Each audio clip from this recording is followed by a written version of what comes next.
कहानी का पूरा आनंद लेने के लिए इसके पिछले भाग को सुनना बिल्कुल मत भूलिएगा। उसका लिंक मैं आपको डिस्क्रिप्शन बॉक्स पर दे दूंगी और साथ में कमेंट बॉक्स में पिन भी कर दूंगी, तो आप वहां से भी जाकर सुन सकते हैं। और हमारे इस चैनल को भी लाइक और सब्सक्राइब करना ना भूलें। उधर से मनोज जी ने रानी का फ़ोन उठाया। बेटा, इतनी रात को फ़ोन?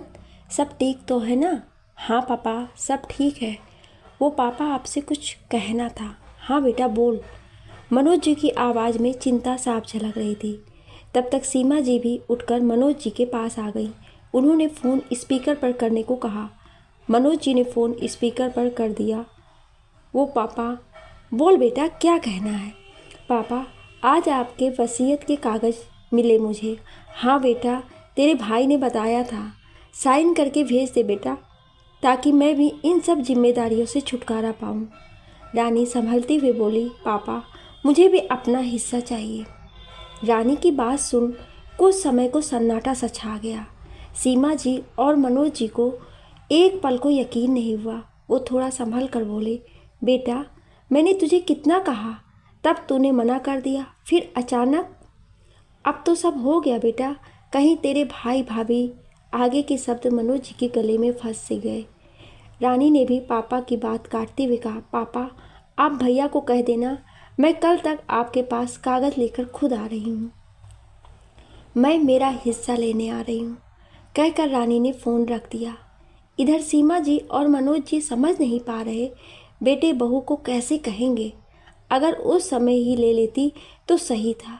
इस वसीयत के चक्कर में कहीं भाई बहन में मनमुटाव ना हो जाए और दोनों रात भर इसी ओहा-पोह में रहे कि आखिर घर में सबको कैसे कहेंगे।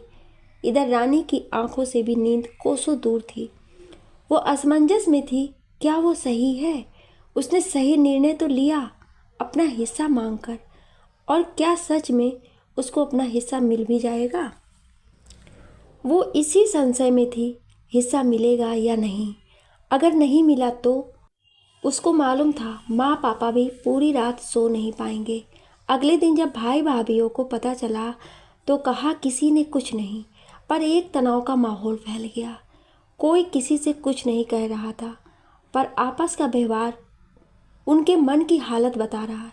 दोनों भाई बिना कुछ बोले काम पर चले गए। आज समय से थोड़ा पहले ही निकल गए। बहुएं भी बोल कुछ नहीं रही थी, पर उनके मन का द्वंद्व साफ उनके चेहरे पर दिख रहा था। मनोज जी और सीमा जी बेचारे बिना बात के अपराध बोध से ग्रस्त से बैठे थे।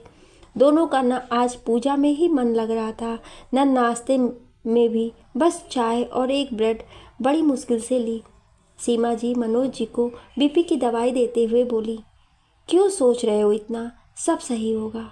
हालांकि ऐसा बोल वो शायद खुद के मन को ही समझा रही थी। मनोज जी पानी से दवाई लेते हुए बोले, तूने दवाई ली? तेरा बीपी अभी नापे तो शायद मशीन ही टूट जाएगी। कहते हुए दोनों अपनी बेबसी छिपा रहे। सीमा जी आंख में आए पानी को छिपाते हुए बोली, आती होगी रानी भी, अभी बात हुई तो बस पहुंचने ही वाली थी। देखना, मैं कह रही हूँ, अभी भी वो अपना हिस्सा लेकर दोनों भाइयों में ही बांट देगी। जानती हूँ उसको बचपन से ही ऐसी है। मनोज जी मन ही मन ना जाने कितने देवताओं से मन्नतें मांगी होगी। मनोज जी ने सीमा जी को बातों का कोई उत्तर नहीं दिया, बस शून्य में ताक रहे। उनके मन का डर उनके चेहरे पर साफ दिख रहा था। सच, कोई माँ बाप नहीं चाहेंगे कि उनके बच्चों में मनमुटाव हो। रानी गाड़ी में आंख बंद कर सिर टिका बैठी थी। उसकी आंख जरूर बंद थी, पर मन गाड़ी की गति से भी तेज भाग रहा था। चलने से पहले सावन को फ़ोन पर सब बता दिया और ये भी पूछा कि क्या सच में वो सही कर रही है, क्या उसको उसका हिस्सा मिलेगा। सावन ने उसे समझाते हुए कहा, देखो रानी, मुझे नहीं पता कि तुम्हें तुम्हारा हिस्सा मिलेगा या नहीं, पर तुम अपने मन को तैयार रखना हर स्थिति का मुकाबला करने को। हिस्सा मिले ठीक, नहीं तो भी ठीक, कम से कम ये मलाल तो नहीं रहेगा ना कि मैंने यूं ही मेरा हिस्सा छोड़ दिया। काश एक बार तो मांगती। सावन की बातों से रानी को बहुत हिम्मत मिली। रानी माँ पापा के घर आ गई। माँ पापा उसको देखकर खुश तो हुए, पर उनके चेहरे के भाव बता रहे थे उनके मन की मनोस्थिति। एक बार तो रानी को अपने पर गुस्सा भी आया कि उसके कारण कितना परेशान हुए दोनों, कितनी स्वार्थी बन गई है वो, पर वो मजबूर है। वैसे भी आज के ज़माने में कौन अपना हिस्सा इतनी आसानी से जाने देता है। दोनों भाभियाँ भी तब तक आ गईं। औपचारिक बातचीत और रानी को खाना खिलाने के बाद भाभियाँ अपने अपने कमरे में चली गईं। रानी से घर का तनाव छिपा नहीं था। अकेले में रानी के पापा ने उससे बोला, बेटा आखिर एकदम से तेरा मन क्यों बदला? जब मैं कह रहा था तभी तू कह देती और अपना हिस्सा मांग लेती तो सही था। अब जब सब तय हो गया तब तूने अपना मन बदल लिया। रानी बोली, क्यों पापा, इसमें कौन सी बड़ी बात है? मन ही तो है, ये तो कभी भी बदल सकता है। और पहले लूँ या फिर अब? आखिर मेरे हिस्से पर मेरा हक है और वही मैं लेने आई हूँ। रानी ने ध्यान दिया। माँ पापा बोले कुछ नहीं, पर मन ही मन बहुत बहुत दुखी थे। उनकी चिंता भी जायज़ थी। कहीं ये वसीयत उनके परिवार में बहन भाइयों में मनमुटाव न कर दे। रात को भाइयों को आने में थोड़ी देर हो गई। सबने मिलकर खाना खाया, पर घर में जो तनाव पसरा था उससे सब असहज थे। खाना खाने के बाद सब आकर हॉल में बैठ गए। रानी का बड़ा भाई बोला, हाँ तो बता रानी, क्या कह रही थी? तुम्हें भी हिस्सा चाहिए ना? अमूमन रानी का भाई कभी उसे नाम से तो संबोधन करता ही नहीं था, या तो छुटकी बोलेगा या मोटी, पर आज उसकी मनोदशा ने उसके मुंह के शब्द भी बदल दिया। रानी के दिल में कुछ खटका। आज भाई ने उसे मोटी जो नहीं बोला, ना ही उसको परेशान किया। इतने सदस्यों के होने के बावजूद हाल में इस समय मरघट सा सन्नाटा छा रहा था। बच्चों को पढ़ने के लिए भेज दिया था। रानी अपना गला साफ करते हुए बोली, हाँ भाई, मैंने बहुत सोचा और यही फैसला लिया कि मैं मेरा हिस्सा लूँगी, पर कितना क्या उसके बारे में हम सुबह चर्चा करेंगे। वैसे भी अभी रात काफ़ी हो गई है। आप दोनों की कल रविवार की छुट्टी है, आराम से बैठकर बातें करेंगे। इधर माँ पापा चुपचाप बैठे थे। बंटवारा उनके पैसों का हो रहा था, पर बेचारे कुछ नहीं बोल पा रहे थे। सच, ये बंटवारा सिर्फ पैसों, जमीन जायदाद का ही नहीं होता है, कहीं ना कहीं दिलों का भी बंटवारा कर ही देता है, जिसमें बच्चों को फ़र्क नहीं पड़ता। पर उन माँ बाप से पूछो जिनकी आंखों के सामने बच्चों के दिल का बंटवारा होता है। रानी ने देखा दोनों भाभियों थोड़ा सा नाराज़ थी। उनका चेहरा उनके मन की चुगली कर रहा था। भाई नाराज़ तो नहीं, पर कुछ उखड़े से थे। रात को सब अपने अपने कमरे में चले गए।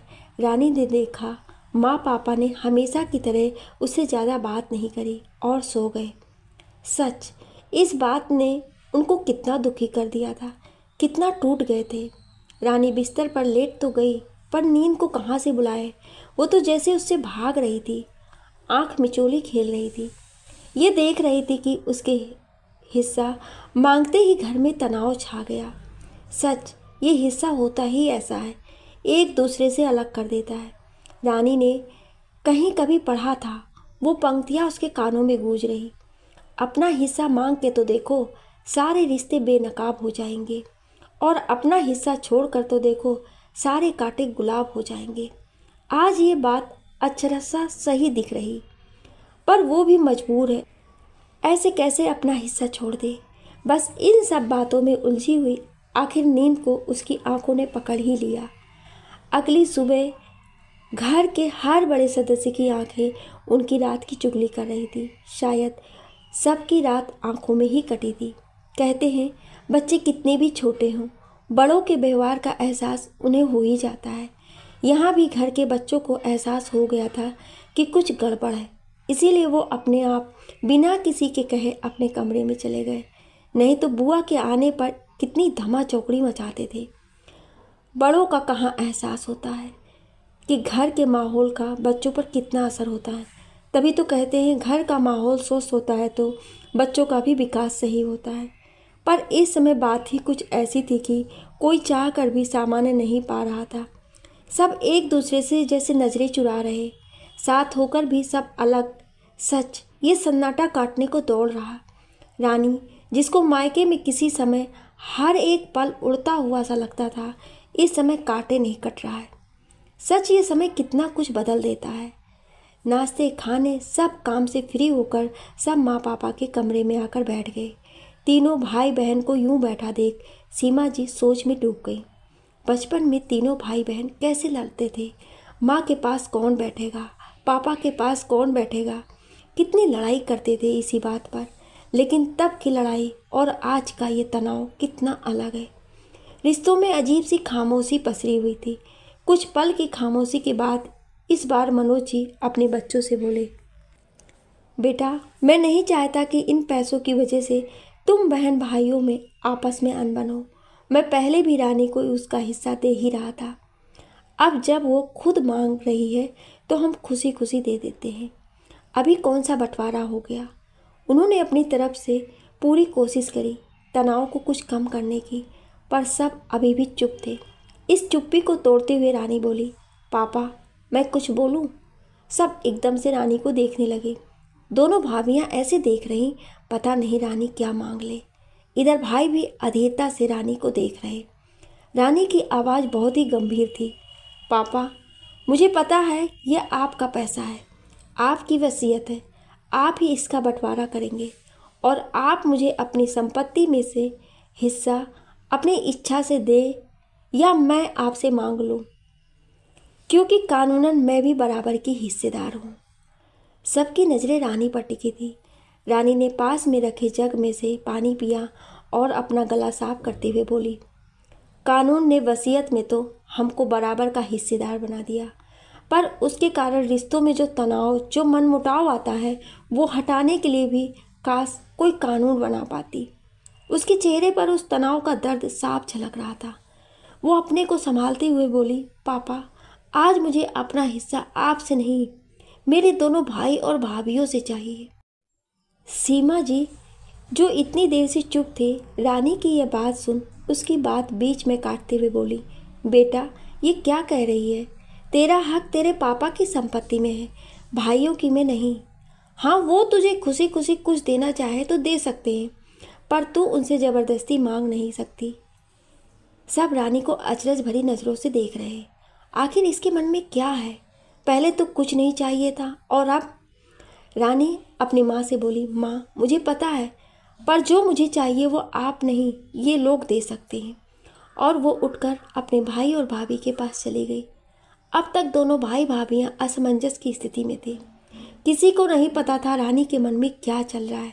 रानी ने बोलना शुरू किया, पापा माँ भैया भाभी, भले आप सब कुछ कह नहीं रहे, पर अंदर ही अंदर सोच रहे होंगे ना कि मैं कितनी स्वार्थी हूँ।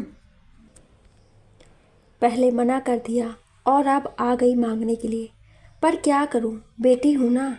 हम बेटियाँ होती ही ऐसी हैं, स्वार्थी, लालची, अपने मायके से ज़िंदगी भर अपना हक लेना चाहती हैं। ये मायका जो होता है ना, उसका मोह हम बेटियाँ ज़िंदगी भर नहीं छोड़ पाती। कितनी भी बड़ी हो जाए, कितना भी संपन्न हमारा ससुराल हो, पर यहाँ से जिस हक को हमको आस होती है वो और कहीं से मिल भी तो नहीं सकता। रानी कहना क्या चाहती है, कब से पहेलियाँ बुझा रही है। मनोज जी अधीर होकर बोले। रानी की आंखें भर आई। वो अपने भाइयों से बोली, भैया इस बार जब मैं घर आई हूँ तो मुझे घर का माहौल कुछ बदला सा लगा।